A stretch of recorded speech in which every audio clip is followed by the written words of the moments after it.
بسم اللہ الرحمن الرحیم۔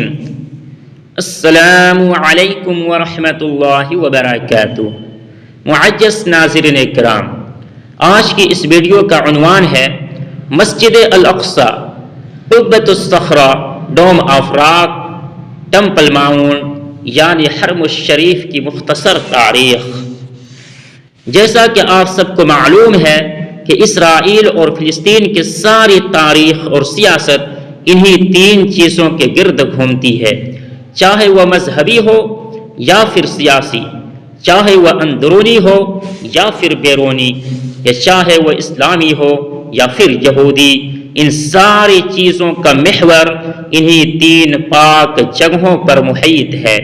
اصل مسئلہ یہ ہے کہ یہودیوں کو تو ان ساری صورتحال کا بخوبی علم ہے، مگر بدقسمتی سے ہمارے آج کل کے مسلمان کی کثیر تعداد ان تینوں جگہوں کی تاریخ سے تقریباً ناواقف ہے۔ یہ ایک بہت بڑی تاریخ ہے، اس پر جتنی بھی بات کہی جائے بہت کم ہے، مگر میں ان جگہوں کے بارے میں بہت سا معمولی تعارف کروانا پسند کروں گا کہ کم از کم ہمارے مسلمان بھائیوں کو ان پاک جگہوں کے بارے میں کچھ علم حاصل ہو جائے۔ اور سوشل میڈیا پر بحث و مباحثہ کرنے کے سے پہلے ان کو تاریخ کا علم ہونا ضروری ہے، کیونکہ وہ اس قوم یہودی سے بحث و مباحثہ کرتے ہیں جن یہودیوں کو ان کی اپنی اور مسلمانوں کی تاریخ پر عبور حاصل ہے، اور بدقسمتی سے ہمارے مسلمانوں کے پاس سوائے بیجا تنقید کے اور کچھ علم نہیں۔ آئیے ان جگہوں پر تھوڑی سی روشنی ڈالتے ہیں۔ قبۃ الصخرہ، اکثر مسلمان اس قبۃ الصخرہ کو مسجد الاقصی سمجھتے ہیں، اور اس کی تصویر کے اوپر یا نیچے مسجد الاقصی لکھا اور پڑھا جاتا ہے، جو کہ مبالغہ آرائی کے سوا اور کچھ بھی نہیں ہے۔ یہ قبۃ الصخرہ ہے، اور اسے اسلامی خلیفہ عبد الملک نے 691 ہجری میں تعمیر کروائی تھی۔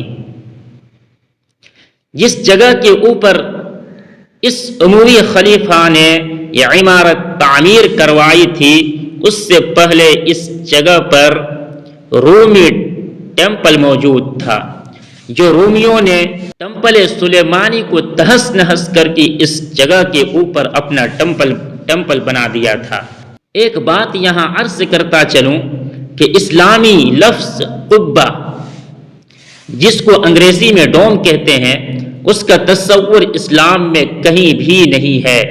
یہ قبوں کی ثقافت عیسائیوں سے ورثے میں ملی ہے، نہ کہ اسلامی طرز عبادت ہے۔ جبکہ اموی خلیفہ عبد الملک نے اس جگہ پر یہ قبہ بنوانے کا تصور کیا، تو اس نے اس قبہ کا آئیڈیا قریب کے قائم عیسائیوں کی مقدس چرچ سے لیا تھا، جو وہاں پر سینکڑوں سالوں سے قائم تھی، یہاں تک کہ دونوں کی قبوں کی سائز میں بھی تھوڑا سا فرق تھا۔ اب بات آتی ہے راک کی، جسے ڈوم آف دی راک کہا جاتا ہے۔ اسے ڈم آف دی راک اس لیے کہا جاتا ہے کہ اس عمارت کے اندر ایک بڑا سا پتھر موجود ہے، جو مسلمانوں اور یہودیوں کے لیے مقدس ہے۔ مسلمانوں کے پیغمبر حضرت محمد صلی اللہ علیہ وسلم نے اس پتھر سے براق پر سوار ہو کر معراج کا سفر کیا تھا، اور یہودیوں کے لیے اس لیے مقدس ہے کہ حضرت ابراہیم علیہ السلام نے اس پتھر پر اپنے پیارے بیٹے کے گلے پر اللہ تعالیٰ کے حکم سے چھری چلائی تھی۔ اب معاملہ یہ ہے کہ دونوں مذاہب کو اس پتھر کی مقدس و اہمیت پر کوئی انکار نہیں ہے۔ فرق صرف اتنا ہے کہ مسلمانوں کا عقیدہ ہے کہ ابراہیم علیہ السلام نے اسماعیل علیہ السلام کے گلے پر چھری چلائی تھی، اور یہودیوں کا عقیدہ ہے کہ ابراہیم علیہ السلام نے اپنے بیٹے اسحاق علیہ السلام کے گلے پر چھری چلائی تھی۔ باقی ابراہیم علیہ السلام کی قربانی سے کوئی بھی مذہب انکاری نہیں ہے۔ اسی وجہ سے اس کو ڈوم آف دی راک یعنی پتھر کے اوپر قبہ، جس سے عربی میں قبۃ الصخرہ کہا جاتا ہے۔ مسجد الاقصی،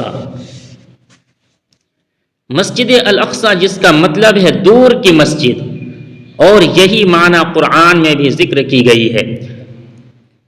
اصل میں اس پورے حصے جس میں مسجد الاقصی اور قبۃ الصخرہ قائم ہے اس کو الاقصی کہا جاتا تھا، اور پہلے ادوار میں مسجد الاقصی کو جامع الاقصی کہا جاتا تھا، مگر آخری ترکوں کی عثمانی خلافت نے جامع الاقصی کو مسجد الاقصی اور اس پورے حصے کمپاؤنڈ کو حرم الشریف کا نام دے دیا۔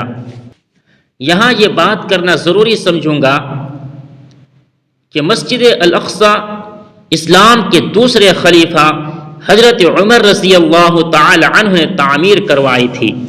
اس سے پہلے یہاں کسی بھی قسم کے مسجد یا مقبرہ موجود نہیں تھا۔ صلیبی جنگوں کے بعد مسجد الاقصی کو عیسائیوں نے اپنا محل اور قبۃ الصخرہ کو چرچ میں تبدیل کر دیا تھا، مگر صلاح الدین ایوبی رحمۃ اللہ علیہ نے ان جگہوں کو پھر سے اپنی اصلی حالت میں تبدیل کر دیا۔ الحمدللہ۔